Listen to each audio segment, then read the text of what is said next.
Then they showed Rising Storm 2 Vietnam. Looked really nice. They moved on to Star Citizen after that. Showed a bunch of mocap stuff. Game's never coming out. I don't care what anyone says. Never ever. AMD announced their new Radeon 300 series. Well, hold on. The Chief Gaming Scientist. Yes. His official title is Chief Gaming Scientist. Right. He showed off new Radeon cards. Yes. With support for DirectX 12. So that's cool. We'll probably get one of those at some point. Showed more Deus Ex footage. We just saw that like an hour ago. Why? Total War Warhammer was showed off. We showed that game off on Frameloss a couple months ago. I'm still super hyped for it. It still looks really good. And then out comes Phil Spencer. He has the most punchable face in all of faces. Talks about Windows 10, makes it sound like the devs are the people who get to decide whether or not cross-platform play is available. Dubious. I'm sure there are like a bunch of rules that have to be followed that are very strict, and it's like if you follow all these, you can do cross-platform. Yeah. And the devs choose not to follow all these rules. Killer Instinct's going to be coming out on the PC. I'm super hyped for that. Fable Legends is going to be Windows 10 and Xbox One cross-platform play. It's going to be a free-to-play game. Gigantic closed beta starts in August. They're in alpha right now. Closed beta starts August, and Gears Ultimate Edition is going to be coming to the PC. The best announcement of the show, American Truck Simulator, was officially revealed by SCS. It's actually on Steam right now. It has no release date yet. You can't buy it or anything, but there is a page for it. So get hype on that. I'm so hyped for that game. I'm hyped for Killer Instinct on the PC. Barf. So I gotta say that. I just hate fighting games. I'm sorry. Yeah. Eve Valkyrie was announced. A game made for the Oculus Rift specifically. That game actually looked really good. Yeah. But that's another thing, like where I'm not sold on VR yet, so like I'm not gonna buy it for Valkyrie. Well, see, so you keep saying you're not sold on VR, and then you see cool VR stuff, and you're like, well, but I'm not sold on it. You have to buy the thing to try it. So this is the first VR title that I've been like, okay, this is a game made for VR, and it looks interesting, but I'm not buying a $700 device for one game. But other games support it and do really well with it. I haven't seen another game that I would want to play with the Rift. I don't know why you don't want to play like Elite Dangerous with it on or anything. Like I don't know how you're like, oh, that's not interesting. Because I'm looking for games that are designed specifically for the Rift. I don't want games that they just like implemented it into it. I want games that are from the ground up Rift. That's whatever. Why not? Why not both? Dean Hall came out, talked about Ion. Boo, get out here. Pillars of Eternity announced their first expansion, White March Part 1. Nice. The devs for who made this? Why my brain? Well, they announced Planet Coaster. Oh, Elite Dangerous. Yeah. Thank you. The Elite Dangerous devs came out. They announced Planet Coaster. It's basically like Sim Theme Park. It looks pretty cool. It looks really good. It's cheap too. It's only right now. It's €19.99, so $22 US, Nice. and that gets you beta access. I think immediately. Yeah, So that's not bad. Guild Wars 2 came out, talked about Heart of Thorns, their new expansion. Guild Halls will start as a raid, and you can go online and pre-purchase it right now. That'll get you into all the beta weekends and stuff. So Guild Wars 2 actually looked really good. Yeah, that was a lot of fun when I played it at PAX. The devs talked. Did you do any of the raid stuff? Because how the guild hall works is it's a guild hall that like your guild will like live in. Yeah. And you have to earn it. Like you have to beat all these monsters that currently live in your guild hall. Yeah. And it's kind of like a raid. And then there's tons of stuff you can build inside your guild hall. It looks really cool. I don't know if it's enough to get me back into it, but it looked really good. One of the big things holding me back like I think all this stuff looks really cool, but I don't have a max level character, and you level really slowly in that game. I think I have 4 max level characters. Real slow. So when I first started playing it, they've done huge overhauls to it since then. When I first started playing it, it was not clear how to level. There were no like quests or anything, as anyone who plays it knows. It was not clear what to do. It was not clear where to go. Now they kind of like guide you, which is nice. I exploited the shit out of that game when it launched. I had like 3 max level characters within like a month. God, yeah. I wish. Showed off some more Hitman. AMD came out, talked a little bit. Bohemia came out, talked about Arma 3 expansion. Tanoa. That map looked so sick. Comes out 2016. It's 100 square kilometers, which is, I don't have my metric stuff. I'm not 100%, so I can't even guesstimate. Large. Yeah. Large is the answer. Yep. A bunch of like indie games were shown off. Tacoma, Soma, Dirty Bomb, Beyond Eyes. Dirty Bomb is actually doing really well. I have it installed. I just haven't tried it yet. DayZ came out, announced the vehicle pack is coming. They are feature complete. They'll be going into beta next year, and they will be adding a single player option. Meh. So feature complete to me, that's like a huge milestone for them. It took them long enough to get there, but when they say feature complete, there's a lot of things in there that we'll see. Is the thing keeping me from playing the game. So I'm excited to see when feature complete comes. I'm glad they're feature complete and going into beta, but they're adding a vehicle pack, which I assume you'll have to pay for. No. Yeah. The vehicle pack is just in the vehicle pack. I just wrote that. It's just them putting vehicles in the game. Like finally vehicles are there. Like you can collect. You have to piece them together. That's a year and a half later. That's what the vehicle pack is. Okay. Interesting. It's not DLC or anything. It's Cliff Basinski came out, talked about Boss Key. It's a game he's working on. It's an FPS. He also talked about... Boss Key is a studio. The game's called Project okay. Project Blue Streak. Okay. That's a dumb name for a studio. Project You can tell that I was half asleep during this, because this was the most boring press conference I've ever seen in my life. Saying it's a press conference, that should tell you. It was like a talk show. It was really bad. Yeah. It was really boring. I didn't understand it. They talked about Enter the Gungeon. It has procedurally generated rooms, over 200 weapons. Is that already out on PS4? I feel like it is. No. Okay. I don't know. Oh, because I played it at PAX. That's why I thought it was out. Okay. So yeah, it looks cool. It looks fun. I'm excited for that game. Blizzard came out next. They announced Eternal Conflict, which is the first expansion pack for Heroes. Calling it expansion pack is kind of silly because it's free, just like Heroes. Free, quote, quote, because you have to pay for all the people in it. But they announced the Skeleton King, who is broken. When he dies, he stays right where he is on the map, and he just harasses all the other opponents. For every shot he lands on his opponents, his death timer drops by 1. And he respawns right where he was as a ghost. And you can move around on the map when you're dead and all this. Very broken. We'll definitely need nerfs, but I'm sure that they will release him broken to get people to buy him. They also announced the Monk, who has he's a Diablo support character. He has 2 skill trees, one for healing, kind of like support Lily style, and one for attacking and beating people up, DPS. Yeah, they didn't really they didn't talk about the Monk really at all. Yeah, it looks fun, but they didn't talk about him too much. They moved on to Legacy of the Void. They announced 3 prologue missions that are going to be free to everyone that kind of connect. Not even you don't even need to own StarCraft. You can just in BattleNet you can just download these prologue missions and play them to kind of get you up to speed on where the story is right now. Yep. Then they announced that you can now officially pre-purchase Legacy of the Void right now on their website. Finally, last thing we have was No Man's Sky. The developer came out, talked about the game a little bit. He announced that it will be a PS4 and PC release. And then right at the end of the press conference, someone asked when he realized he could really pull this off, and he was like, "Just don't think it's happened yet." So that gave me a lot of good feels about this game. Yeah, I think he's just nervous because he's. It's because it's super hyped up. Absolutely. Yeah, it's just crazy out of control 100%. Right now. I didn't understand. So the PC gamer thing just seemed like just Panderfest 2015, where it was just buzzwords and go PC gaming. It was 3 hours long too. It was a little out of control. It was basically, I felt bad for him because had this been the Sunday before E3, this would have been a lot more exciting because they showed a lot of stuff, but it was a lot of stuff I've seen at every other press conference. Yeah. So it was really 3 hours of just okay, I saw that yesterday. It's on PC too, guys. Yeah. It just seemed really just weird and how it was set up. Hopefully they fix all the stuff that was wrong with it, in my opinion, for next year.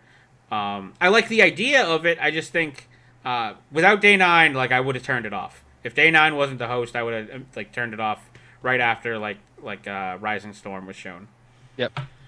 But it is what it is. My biggest thing was I didn't understand why Steam wasn't there. Steam is the reason pretty much PC gaming is still alive in its current I keep telling you, they didn't have anything to announce. Other companies were sponsors of the thing that didn't announce shit, so they could have at least been involved. I don't know. You're really offended about it.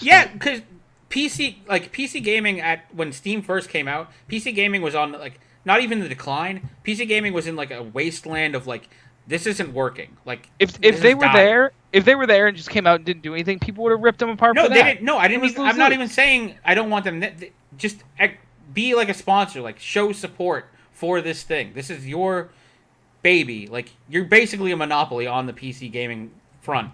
Like just show a kind of presence. I don't think they have any obligation to support. No. They don't worst have conference in the history of E3. They don't have. Yeah. No, I mean Konami still has that. This was not as bad as Konami's Sorry, press most conference. boring. Most boring. Redefine. It's to me. It's kind of like insulting, but maybe that's just me. Yeah, I mean, I don't take it personally or anything. I just didn't want to be there. Yeah. Whatever. Yeah. Good. Stay back. Work on nothing. Figuring out work what on nothing because they're not doing shit. Oh, work on figuring out what number comes after 2. I know they're trying super hard. I could give two shits about Half-Life. Is it 4? No, I don't care. I don't even care about Half-Life 3. Give me any 3. Give me a game ending in 3. 2-part 1. It's 2-part 1. Yeah. Donnie, they gave us 2-part 1. It's and unbelievable that they 2-part gave us 2-part 1, 2-part 2, and then they're like, well, they don't know what number comes next. I don't care. Like I'm so done with like. I mean, we could go on about my hatred of Valve, but like Half-Life 3, I don't care about anymore. They've already like. No one cares. No one cares about it anymore. Yes, they do. Everybody does. No, people say that. People just want it. It's like it's not. It's so far gone. It's the Jurassic World of video games. By the time it comes out, people like who haven't even played Half-Life are going to be the main target audience. Yeah. Yeah. So that was E3. What do you guys think like was like the best like part of it, like in your opinion? Backwards compatibility for Xbox. That's a huge software milestone. It took a ton of work. I know it did. Getting that out really just showed me that they are committed to listening to the audience. Yeah. I'm less excited about that. Sony's stuff was pretty rad. I was with that. I'm less excited about the backwards compatibility because I don't like the system they do it in. I understand why they do it in that system, but if you're going to do it in that system, wait till announce it till you have like more than like World of Keflings and Kingdom of Keflings to be like, you can play these games again. I mean, well, it's not even out yet. Right. But that's the initial list. Like it just. That's what they have right now. Yeah. But it's not out yet. Yeah. I know. The only way you can access it is if you are a preview member. So like that's like saying don't tell me anything about all these games that aren't out yet. Yeah. Yeah, it didn't seem like a huge like. To me, that wasn't the big thing because they didn't really have anything to say about it. They're just like, it's coming. The big thing is that they did it, and they listened to the people that wanted it, and they did it. Yeah, well, we'll see how many games they actually add to it. 100 plus. A lot, by the end of the year. Yeah, I mean, we'll see if they hold true to that. They said 100 plus, but I don't know if they're gonna hit that. We'll see. You're gonna have to eat the most crow when they finish that, and it's gonna be so good. Yeah, we'll see. It's gonna be amazing. Can we scissor kick him when they finish it? If Halo Wars isn't on the list, I don't give a shit. Do that. See, I don't understand. So you personally don't care about the backwards compatibility as a thing because they don't have Halo Wars. Like it's a huge deal that they worked so hard. No. I'm not saying it's not a huge deal. But you should care about that because it shows. I'll care about it when there's games on it. No, I mean they've already done it. They've already committed to doing this. They've already put forth the effort. Adding the games is the easy part. I mean they could add a lot of good games, but as long as they don't add Halo Wars, you still won't care. They committed to having a full digital console, and they didn't do that. They committed to tons of stuff that they didn't commit to having a full digital console. They said they wanted to, and everyone rioted. No, they said they were going to, and everyone rioted. Yeah. But they had committed to it. That was a thing they were going to do. That's not committing to it. Committing to it is doing it. The backwards compatibility is there. It's not released yet. You have to be a preview member to get it, but it's already there. They've already done it. Right, but they don't have. All I'm saying is, by the end of the year, I'll be surprised if they have 100 plus games that are backwards compatibility. Because of how it went on the 360, it took them a long time to get 100 plus games on the 360. Yeah, they learned from their mistakes. Well, except everything on Xbox 360 for the past 5 years, I want to say, has a digital version already. Yeah. Okay, we'll see. I'll take it back at the end of the year when they have more than it back. You will get our mockery. Yeah, if they have more than 100 games at the end of the year, I will say I'm sorry. I will personally apologize. That's not the big deal. If they fall short of 100 games, that still is irrelevant. The point is that they listened to the people that wanted this, and they went out of their way. They didn't have to do this at all. They went out of their way to make this possible for free. Yeah. That's like a huge deal. Okay. I don't think they're going to hit 100+ games by the end. But that doesn't matter. That's what I'm saying is that's irrelevant. No, but you just said that they will. Well, yeah. No, I said if they don't, that's irrelevant. Yeah. It's irrelevant whether they hit 100 games or not. Okay. Because the fact that they're still doing this, and that's a big deal. Okay. I don't see it as that big a deal, but that's just me. Even if Sony announced it, I wouldn't care because You can't say that. I do because I still own both consoles. Like I wouldn't sell my PS3. I don't know. I don't understand how you can say like you don't care and it's not a big deal that a game like hardware manufacturing company went through tons of effort and expended tons of energy and money to give fans what they asked for. But we'll see. Like how is that not a big deal? We'll see how well it goes. That's what I'm saying. Like I'm waiting to see how it plays out. Because it didn't go well on the 360 when they did it. I'm telling you right now, when they put backwards compatibility in, there were tons of shit that just flat out didn't work, even though it was listed as a compatible game. So until I see like top games that actually function correctly, then I'll be like, okay, like they did a good job. But it did not work well on the 360. There were tons of problems with it. There were. You're not wrong on that. Yeah. Yeah. That's what I'm saying. Yes. Yeah, they were doing software emulation of the Xbox at that point. It was crappy, just like it was crappy when they did software emulation of the PS2 on the PS3, and they had a bunch of games that didn't work right. Right. But this is not that. Right. But again, I'll take everything back once I see that it works. But until then, I still hold my. I don't trust it fully yet. I mean, you saw it working. They played Mass Effect. They played like 2 seconds of Mass Effect. And we got to end the show because we're already crazy late. Yeah, but I don't believe that it'll be 100% functional by the end of the year. Guys, thank you for watching. Tomorrow we have League of Legends, which is probably going to be miserable. It's going to be the best. It's going to be great. Tons of fun, bottom lane. Best of the world. I'm your host, 2 Inches. Donnie, say your goodbye. Thanks, everyone. I saw a few new faces, some returning faces from last week. It's great. The best thing you can do now is tell your friends, tell your family, tell your loved ones. Just tell everybody. Word of mouth is the best thing. Any type of publicity is good publicity. Tell them we're good. Tell them we're bad. Just let them know who we are, what we do, where we are every week, what time, and just get the word out there. We really appreciate it, and it really helps us. CJ? Thanks for watching, guys. Make sure to hit the heart right down there to follow us on Twitch. That way you guys will get notified every single time we go live. We stream Tuesdays, Wednesdays, and Thursdays, as well as on the weekends and stuff. Kind of we do random stuff when we can, in addition to our Tuesday, Wednesday, Thursday blocks. Make sure to follow us on YouTube for exclusive YouTube content. We do unboxings. We're going to start doing top 10 lists, all kinds of fun YouTube stuff, Let's Plays, etc., etc. Follow us there for contests. We run contests all the time, giveaways, those kind of things. We do key giveaways, beta giveaways, basically anything. If you aren't following us on Twitter and Facebook, you are missing out on free stuff. Finally, last thing down there is a link to our Patreon. It's patreon.com/Frameloss. For those of you who don't know what Patreon is, it's basically Kickstarter, but monthly instead of all up front. Feel free to donate, however much money you want. If it's $0, cool. If it's $1, cool. However much, all the money that goes into that Patreon gets put right back into the show directly. We don't just take the money and go, oh, look, we have new video game money. We're trying to get good equipment for you guys. We're trying to get good setups for you guys to do high quality stuff. We want the show to be even better than it is. We want it to be as good as it can be, which is, we assume that's what you guys want to. That's why you're tuning in. Every little bit helps. So if you guys want to head on over there and feel like donating, by all means. And like Donnie said, tell your friends, tell your family, tell everyone you hate, tell everyone you love. Just let them know about us. Yeah. We're hanging out each and every Wednesday at 9 p.m. Eastern. Guys, shoot us an email at frameloss.com, frameloss@frameloss.com with what you thought about E3, who you thought was the winner, who you thought had the best showing, what the best game was. Just tell us anything. You can send us an email and say, like, hey. Yeah, send us your E3 thoughts, and we'll respond to them next week on the show. Shirt. Yeah. You can do anything. Send us your E3 thoughts, what you thought was good. We'll respond next week on the show live. I'm 2 Inches. We're out. See you, everybody. Good night. Good game.